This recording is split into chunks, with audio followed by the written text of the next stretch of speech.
What is going on, guys? Welcome back to Days with Wade. In this video, I'm going to do a monthly wrap up of the Daily Stoic.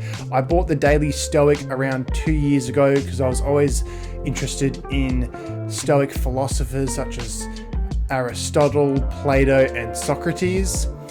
I managed to get through a couple months of the book, but life got in the way and I fell off the bandwagon. Being a new year, I really wanted to fully commit to reading this book, and I wanted to share all my insights gathered, and I want to take you guys along for the ride.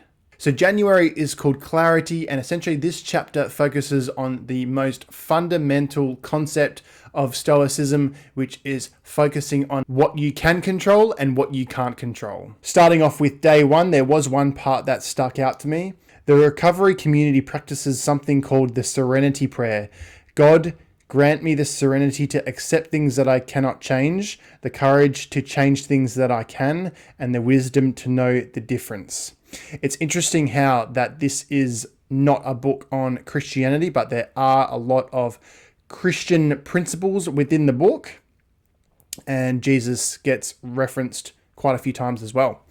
And so there you have it, starting off with a bang. The author uses the example of the person who's had their flights cancelled. No amount of yelling is going to be able to get that person on that flight. There's just certain circumstances that you have to accept that you can't change, and this prayer sums it up perfectly. The next biggest takeaway is how to say no. January 3rd. Be ruthless to things that don't matter. One of the hardest things to do in life is to say no to invitations, requests, obligations, the stuff that everyone else is doing. Even harder to say no to time-consuming emotions such as anger, excitement, distraction, obsession, and lust. It may hurt some feelings, it may turn some people off, it may take some hard work, but the more you say no to things that don't matter, the more you can say yes to things that do. So this will let you live and enjoy life, the life that you want. So this is a very interesting concept. Obviously, we only have 24 hours in a day, 168 hours in a week. Most of us do work 9 to 5, 40 hours a week. So you almost have to be very selfish with your time in order to be able to get everything that you want out of your life. For me, I struggle with this as well, saying no and just people pleasing as well. And the biggest thing is that I struggle with is saying that I'm leaving. So on a Saturday morning, I'm running all over the place, doing all these different things. You can't get stuck in a conversation and not be too polite to say that you're leaving. Otherwise, you're just going to be late in the things that you're going to do next, and you may miss out on some other opportunities for the day. So it's just having that discernment of how much time am I going to spend in a particular place, and having the courage and the fortitude to get up and say, I'm leaving. So kind of related to how to say no, I guess you can draw the link. It's about saying no to spending more time in the current situation that I'm in. So, and I completely relate to the author. It is hard to say no. It is hard to disappoint people, but you've got to realize that you've only got a few hours, 168 hours to be exact, in a week, and you don't get those hours back. So don't be polite, say no, and go and live your life. So the next part is January 11th. If you want to be unsteady, the author draws this picture of this Zen philosopher, monk, completely taking themselves away from the normal hustle and bustle of life. He says, the serenity and stability are results of your choices and judgment, not your environment. So taking yourself up into the mountains and meditating against a nice waterfall isn't going to give you long-term stability and serenity, because wherever you go, those problems are always going to follow you. He says, if you seek to avoid the harmful and disruptive judgments that cause the problems, then you will be steady and stable wherever you happen to be.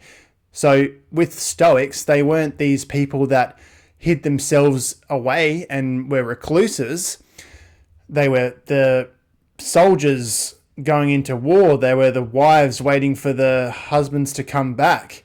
They were the politicians in the Senate debating, the people in the markets trying to sell their goods. So these people who were Stoics back in the day, they weren't people who hid away. They lived a full life, but they had a great awareness of their choices and judgments, namely the harmful and destructive judgments that are the cause of problems in their life. So January 12th is the one path to serenity. I actually wrote a postage note on here. This whole chapter and this page in particular really just drives home the point that we aren't in control of a lot of things in our life, and it talks on and on about it. So what I wrote here on the postage note is, as an Orthodox Christian myself, the Stoics draw the line between what you can control and what you can't control. But in my humble opinion, that is where Orthodox Christianity comes in, where you can have faith and prayer. And that is the other side of it that I think is missing in Stoicism. So that's just my 2 cents. Let me know what you think. Comment down below. The next part that was really good was in January 15th. Peace is in staying the course. Tranquility and peace are found in identifying our path and in sticking to it and staying the course. I think that is so relevant in today's culture. I think we can be quite susceptible to shiny object syndrome with everything that's on social media, jumping from one fad to the other and looking up how to get rich quick schemes online. There's something gratifying about picking one thing, one path, one skill, and honing it over a long period of time. As the years go by, your skills are going to be increasing and getting more and more refined, whereas people who have the shiny object syndrome, jumping from one thing to another, haven't accomplished anything with their time. So that's what I got from this particular page, just identifying our path and sticking to it. The next one I thought was pretty cool was January 18th, see the world like a poet and an artist. There is clarity and joy in seeing what others can't see, in finding grace and harmony in places others overlook. Isn't that far better than seeing the world as some dark place? He talks about how Marcus Aurelius, he was taught to give him these poetic visuals in his writings. For example, the stalks of ripe grain bending low, the frowning brow of a lion, baking bread splits in places and those cracks, while not intended by the baker's art, catches our eye and serve to stir our appetite. So it's easy to look around in life and see all the bad things, see all the dark things. I think noticing these small moments and even looking at these events as a poet and an artist, just like this chapter suggests, I think is a very beneficial thing to do. So there's January 21st and January 22nd. The January 21st is about having a morning ritual, and the second is about the day in review. Now, there's so many of these things online. Keep a journal, have a morning ritual. I think all this has been done to death, and I don't want to beat a dead horse, but this is what Seneca has to say about the day in review. I think it is good to look at yourself and look at the events in your life objectively and take note of that, whether you want to call it a journal or whatever you want to call it. This is what Seneca had to say about it. I will keep constant watch over myself, and most usefully will put each day up for review. For this is what makes us evil, that none of us looks back upon our lives. We reflect upon only that which we are about to do, and yet our plans for the future descend from the past. He often asks himself questions like, what bad habit did I curb today? How am I better? Were my actions just? How can I improve? And now the author talks about keeping a journal and noticing what happened, what events took place that contributed to your happiness, what detracted from it. Just making yourself, keeping a journal on these things, keeping a log of these things. I think that's great. I myself have done this multiple times in my life. The only thing is I couldn't really stick to it. So I had a bit of a think about it today. I think it's something similar to working out. You work out 3 to 4 times a week. You go to the gym.